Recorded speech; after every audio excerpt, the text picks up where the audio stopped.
You need to buy what?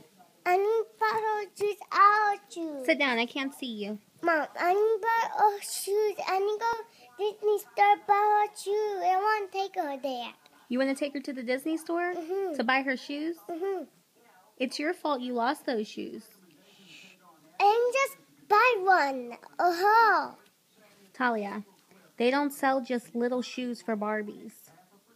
They come with shoes, and then if you lose them, that's it. They're barefoot for life. No, let's see. They had put this on shoes. What are you saying? I had to buy her shoes. You don't have money. Mom, you have money. I don't have money. And buy some money. You want me to buy some money? That's so good. I never thought of that. You gonna help me buy some money? Why? Why do you want money? Because buy her shoes. To buy her shoes? Okay, well, we'll buy some money so we can buy your kid some shoes. No, this shoes. Those baby shoes. Why are you eating her feet?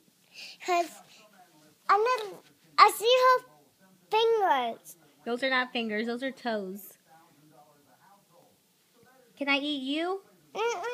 Come on, please. I eat the Barbie. I'm not eating the Barbie. I'm hungry. Please, Talia. Can I just eat your hand? Please? You don't need two hands. That's a thing. No, you don't. Can I just have your hand? Talia, I'm really hungry. I eat your grape. Grapes? I want to eat your hand. No, Talia, please. You don't need two hands. Yes, you do. You don't need two hands, Teaker. Talia, stop crying, please. Come on. You're being mean. Let me just have one hand. Come here, come here, come here, come here.